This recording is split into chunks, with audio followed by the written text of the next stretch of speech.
Hello everyone and welcome back to the latest episode of Book Time with Elvis with me, Mark, and welcome, of course, if it's the first time you're joining us. I'm continuing my reading of Pride and Prejudice by Jane Austen, so if you're interested, you can, of course, go back and watch from the beginning. There is a playlist available on my channel for this.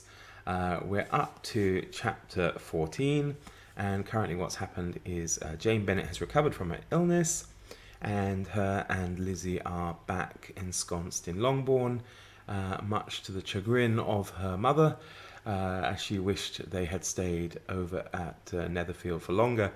And currently the Bennets are being visited by a cousin of Mr. Bennett called Mr. Collins, if I remember rightly, and they're just sitting down for dinner. So let's push on.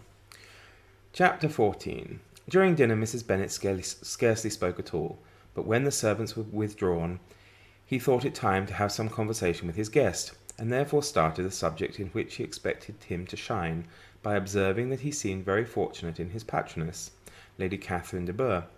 Lady Catherine de Bourgh's attention to his wishes and consideration for his comfort appeared very remarkable. Mr. Bennet could not have chosen better. Mr. Collins was eloquent in her praise. The subject elevated him to more than usual solemnity of manner, and with most important aspect he protested that he had never in his life witnessed such behaviour in a person of rank, such affability and condescension, oh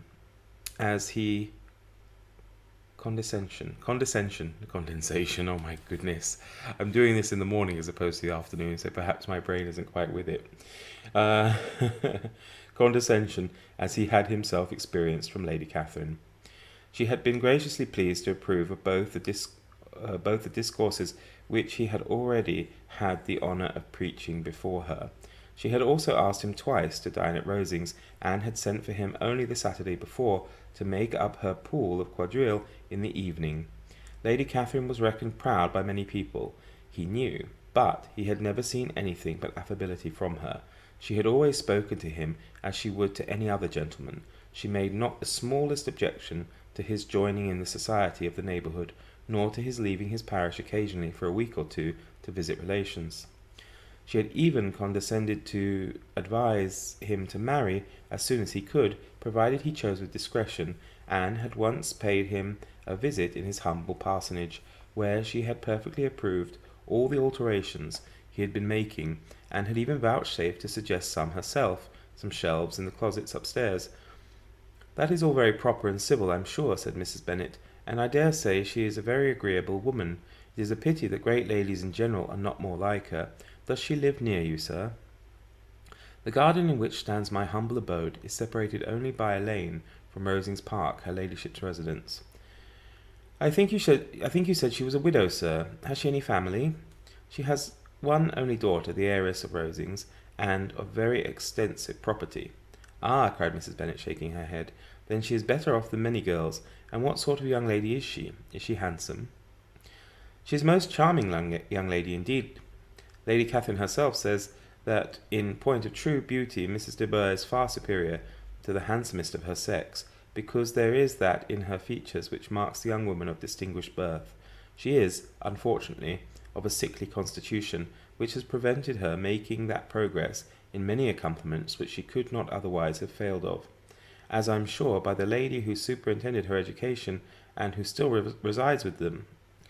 But she is perfectly amiable, and often condescends to drive by my humble abode in her little phaeton and ponies." "Has she been presented? I do not remember her name among the ladies at court."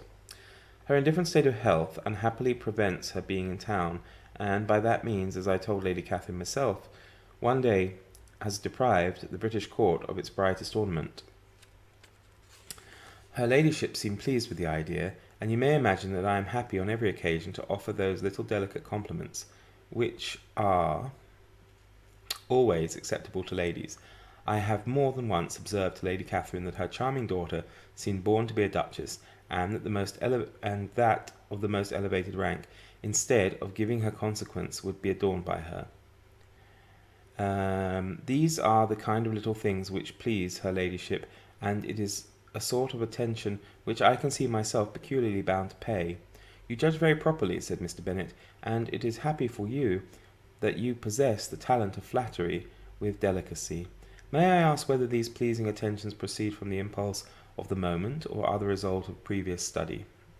They arise chiefly from what is passing at the time, and though I sometimes amuse myself with suggesting and arranging such little elegant compliments as may be adapted to ordinary occasions, I always wish to give them as unstudied an air as possible. Mr. Bennet's expectations were fully answered. His cousin was as absurd as he hoped, and he listened to him with the keenest enjoyment, maintaining at the same time the most resolute composure of countenance, and, except in an occasional glance at Elizabeth, requiring no partner in his pleasure. By tea-time, however, the dose had been enough, and Mr. Bennet was glad to take his guest into the drawing-room again, and when tea was over, glad to invite him to read aloud to the ladies. Mr. Collins readily assented, and a book was produced, but on beholding it, for everything announced it to be from a circulating library, he started back, and begging pardon, protested he never read novels. Kitty stared at him, and Lydia exclaimed. Other books were produced, and after some deliberation he chose Fordyce's Sermons. Lydia gaped as he opened the volume, and before he had, with very monotonous solemnity, read 3 pages, she interrupted him with, "Do you know, mamma, that Uncle Phillips talks of turning away Richard, and if he does, Colonel Forster will hire him. My aunt told me so herself on Saturday. I shall walk to Meryton tomorrow to hear more about it, and to ask when Mr. Denny comes back from town."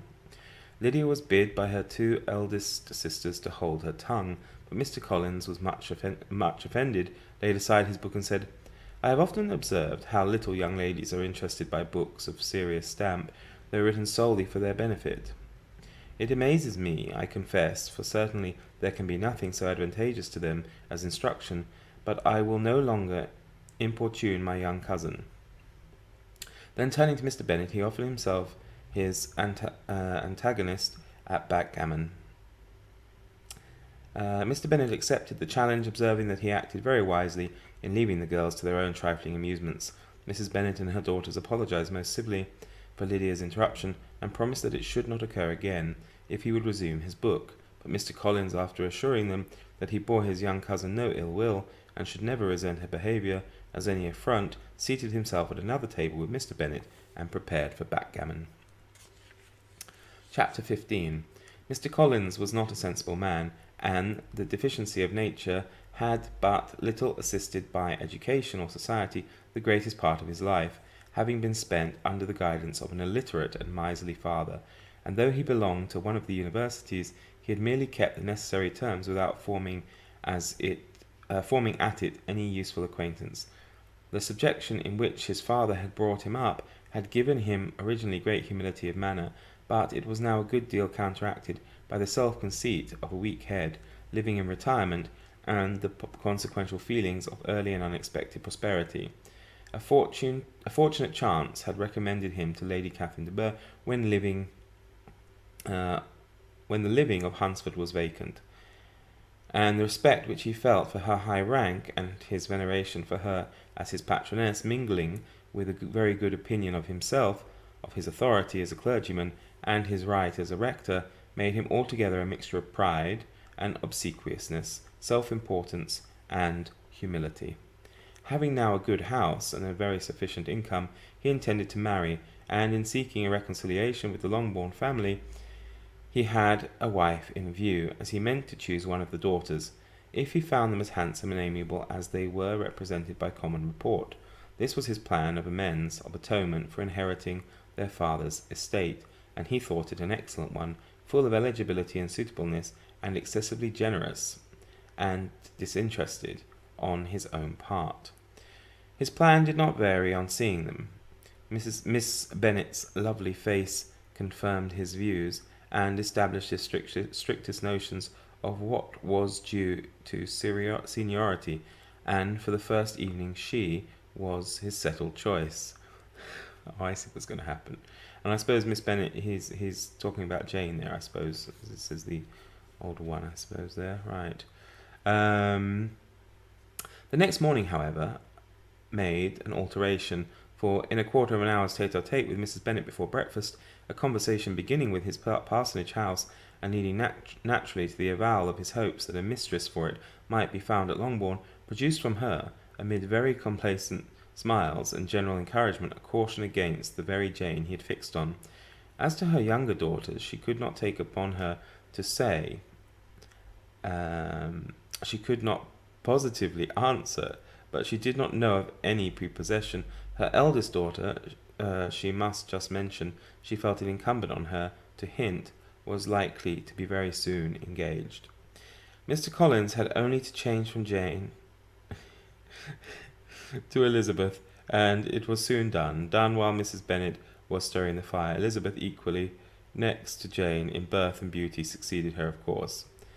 Mrs. Bennet treasured up the hint, and trust that she might soon have 2 daughters married, and the man whom she could not bear to speak of the day before was now high in her good graces.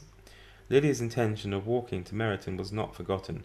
Every sister except Mary agreed to go with her, and Mr. Collins was to attend them, at the request of Mr. Bennet, who was most anxious to get rid of him, and to have his library to himself, for thither Mr. Collins had followed him after breakfast, and there he would continue nominally engaged with one of the largest folios in the collection, but really talking to Mr. Bennet with little cessation of his house and garden at Hunsford.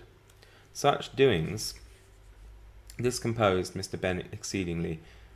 In his library he had always been sure of leisure and tranquillity, and though prepared, as he told Elizabeth, to meet with folly and conceit in every other room in the house, he was used to be free from them there. His civility, therefore, was most prompt in inviting Mr. Collins to join his daughters in their walk, and Mr. Collins, being in fact much better fitted for a walker than a reader, was extremely well pleased to close his large book and go. In pompous nothings on his side and civil assents on that of his cousins, their time passed till they entered Meryton. The attention of the young ones was then no longer to be gained by him. Their eyes were immediately wandering up the street in quest of the officers, and nothing less than a very smart bonnet indeed, or a really new muslin in a shop window, could recall them. But the attention of every lady was soon caught by a young man, whom they had never seen before, of most gentlemanlike appearance, walking with an officer on the other side of the way. The officer was the very handsome Mr. Denny, concerning whose return from London Lydia came to inquire, and he bowed as they passed. All were struck with the stranger's air, all wondered who he could be, and Kitty and Lydia, determined if possible to find out, led the way across the street under the pretence of wanting something in an opposite shop, and fortunately had just gained the pavement when the 2 gentlemen, turning back, had reached the same spot. Mr. Denny addressed them directly and entreated permission to introduce his friend, Mr. Wickham, who had returned with him the day before from town, and, he was happy to say, had accepted a commission in their corps. This was exactly as it should be, for the young man wanted only regimentals to make him completely charming. His appearance was greatly in his favour. He had all the best parts of beauty, a fine countenance, a good figure, and very pleasing address.